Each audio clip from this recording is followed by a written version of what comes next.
மீன ராசி அன்பு சொந்தங்களுக்கு வணக்கங்க. எல்லாரும் எப்படி இருக்கீங்க? மீனம் அப்படின்னாவே எல்லாருக்கும் பார்த்தீங்கன்னா இவங்கெல்லாம் என்ன பண்ணிடுவாங்க அப்படிங்கிற ஒரு இலக்காரத்தோடு தான் பார்த்துட்டு இருக்காங்க.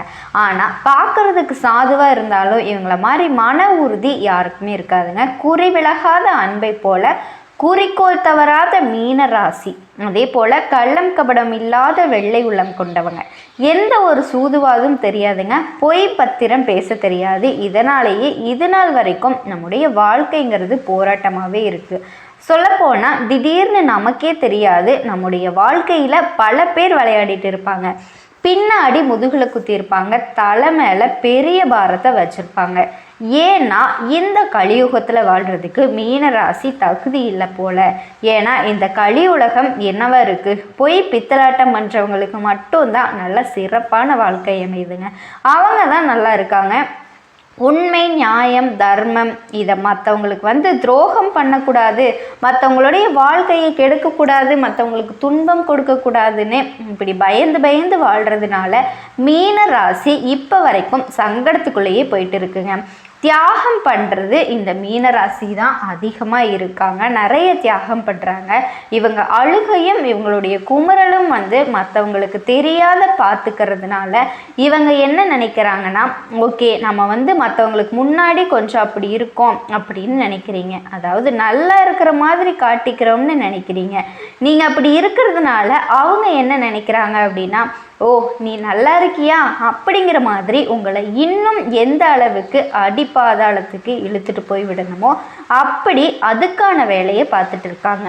நீங்கள் ஒரு நாள் சிரிச்சிட்டா போதும், அதுக்கு பல நாள் வேலையை பார்த்தா அந்த சிரிப்பு எப்படியாவது அடக்கிடணும், நிரந்தரமாக உங்கள் கண்ணில் கண்ணீர் மட்டுமே வரணும்னு எதிர்பார்த்துட்டு இருக்காங்க. அது இல்லை, அதுக்கெல்லாம் இடம் கொடுக்க மாட்டோம், யார் என்ன வேணால் பண்ணட்டும், ஏன் தெய்வமே இறங்கி நமக்கு சோதனைகளை கொடுத்தாலும் அதை தாண்டி போகிறதுக்கு மன உறுதி போராடிட்டே இருப்பேன். இது எல்லாத்துக்கும் மேலே சமுதாயத்தில் தனக்குன்னு ஒரு முத்திரையை பதிக்கக்கூடியவங்க தான் இந்த மீனராசிக்காரங்க. யார் என்ன வேணால் பண்ணட்டும், சூழ்நிலை எந்த அளவுக்கு நமக்கு மோசமாக இருந்தாலும் பரவாயில்ல, ஆனால் மீனத்துக்குன்னு ஒரு அடையாளம் இருக்குது. என்ன தெரியுமா? எக்காரணத்தை கொண்டும் தன்னுடைய வழியிலிருந்து பாதை மாறாதவங்க, உண்மையாக இருப்பாங்க. உழைப்புக்கு பெயர் போடணும்னு அல்ல. இவங்க எதிரிகளாகவே இருந்தாலும் சரிங்க, அவங்க மனசாட்சிக்கு தெரியும் இவன் நேர்மையானவன், உண்மையானவன். என்னதான் வெளியில் பார்த்திங்கன்னா நம்மளை பற்றின தவறான அவதூறான விஷயங்களை பரப்பிக்கிட்டு நம்மளை கேவலமாக பேசிக்கிட்டு ஒதுக்கி வச்சு எப்படி பேசினாலும் சரி, அவங்களுடைய மனசாட்சிக்கு உனக்கு தெரியும் இல்லையா, அது தெரிஞ்சால் போதும் அப்படிங்கிற மாதிரி தான் மீனம் இப்போ வரைக்கும் வாழ்க்கையை ஓடிக்கிட்டு இருக்கும்.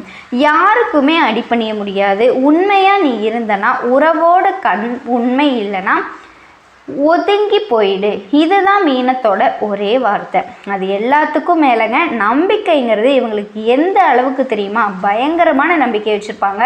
ஒரு விஷயத்தை பிடிச்சிட்டாங்க அப்படின்னா அது உடும்பு புடின்னு சொல்லுவாங்க இல்லையா, அந்த மாதிரி அது எவ்வளவு கஷ்டம் வீடுனா இருக்கட்டும், அது அந்த உடும்பு புடி தான் அவங்களுக்கு உன்னதமான உயர்வை கொடுக்கும். நம்பிக்கையோடு இருந்தோன்னா சரிங்க, அந்த மலையும் நம்ம காலுக்கு கிளன்னு நினைப்பாங்க. அப்போ அது மேலே இருக்க நாங்கள் போய் நின்னா அது என் காலுக்கு கீழே தான். இதுதான் இவங்களோட எண்ணம். உயர்வான எண்ணங்களை கொண்டவங்க, உயர்வான இலக்குகளை ஃபிக்ஸ் பண்ணிட்டு அதை நோக்கி பயணம் பண்ணக்கூடியவங்க.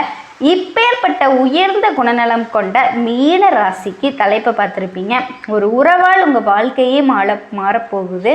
மீன ராசிக்காரங்களே எழுதி வச்சுக்கோங்க, இனி வரக்கூடிய நாட்கள்லேருந்து உங்களுக்கு நல்லது மட்டுமே நடக்க போகுது.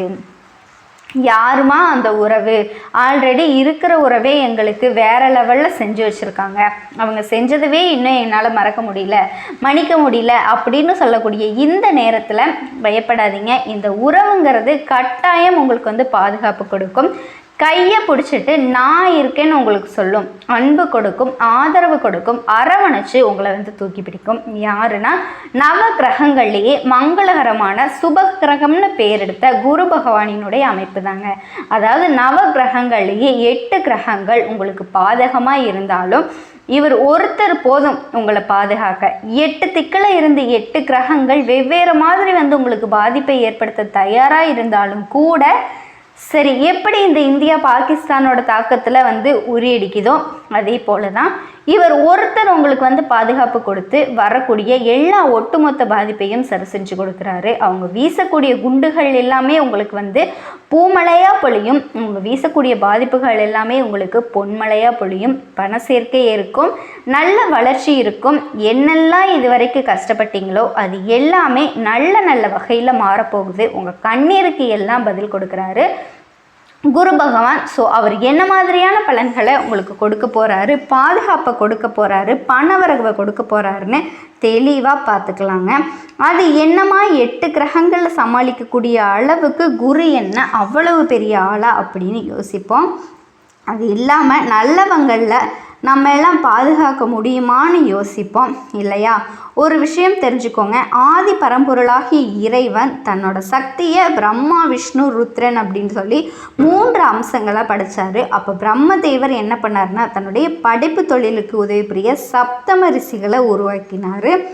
அந்த 7 ரிஷிகள் மூலம் மனித குலமும் உருவாச்சு, அசுர குலமும் உருவாச்சு. அந்த 7 ரிஷிகளில் ஆங்கிரீஸ் முனிவருடைய மகன்தான் பிரகஸ்திபதினு சொல்லக்கூடிய வியாழ பகவான். ஜோதிட சாஸ்திரப்படி முழு சுபகிரகன்ற அமைப்பையும் பெருமையும் கொண்ட ஒரே கிரகம் இவர் தான்.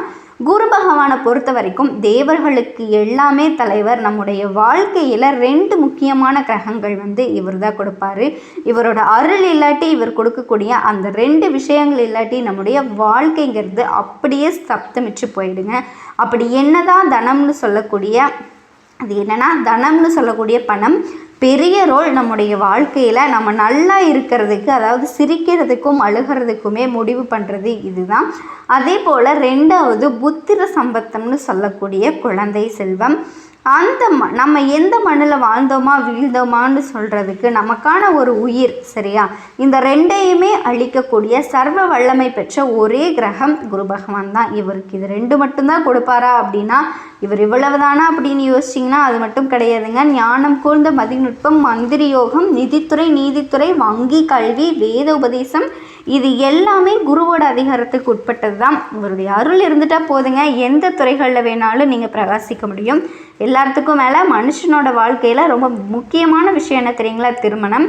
எல்லோருடைய வாழ்க்கையிலும் திருமணம் அப்படிங்கிறது எந்த அளவுக்கு முக்கியமானதுன்னா, ஒருத்தனுக்கு திருமணம் தடைப்படுது, குழந்தை பாக்கியம் தடைப்படுது அப்படின்னா ஜோதிடம் பார்த்தாங்க அப்படின்னா அவங்களுக்கு குருபலன் இருந்தால் மட்டும்தான் அவங்களுக்கு சரியான வரன் அமையும். அது உங்களுக்கே நல்லாவே தெரிஞ்சிருக்கும்.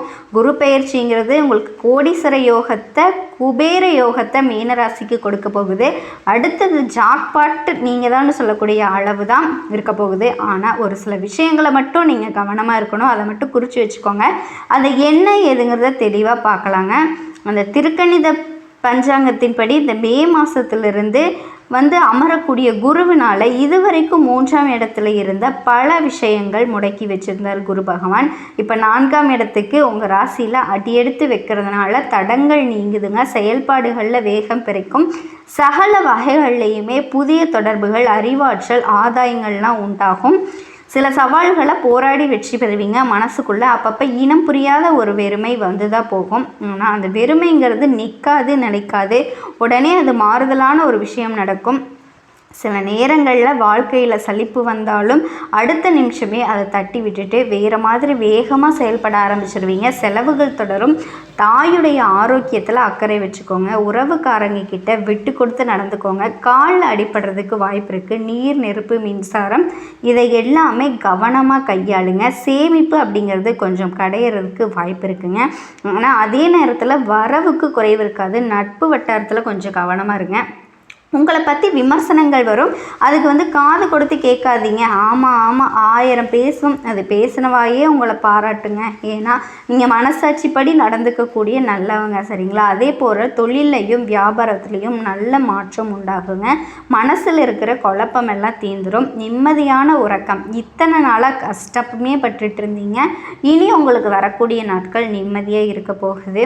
இது பொதுப்படியாக சொன்னாக்க குருவுடைய பார்வையினால் ஒரு செல்வாக்கு உயருதுங்க. குடும்பம், தொழில், வேலையில் முன்னெடுத்து பார்க்க போகிறீங்க. மனசில் இருந்த குழப்பங்கள் விலக போகுது. குறிப்பாக குழப்பம் தாங்க மீன ராசிக்கு பெருமான பிரச்சனை கொடுத்தது. அது இப்போ சரியாகுது. தொழில் ரீதியாக ஜீவஸ்தானத்துக்கு குருவுடைய பார்வை இருக்கிறதுனால தொழிலில் முன்னேற்றம் அடைவீங்க. முயற்சிக்கேற்ற ஆதாயம் உண்டாகுது. நிதானம் ரொம்பவே முக்கியங்க. அதை கடைபிடிச்சிங்க அப்படின்னா மீனராசி அன்பு சொந்தங்களுக்கு வாழ்க்கை ரொம்பவே அமோகமாமைங்க.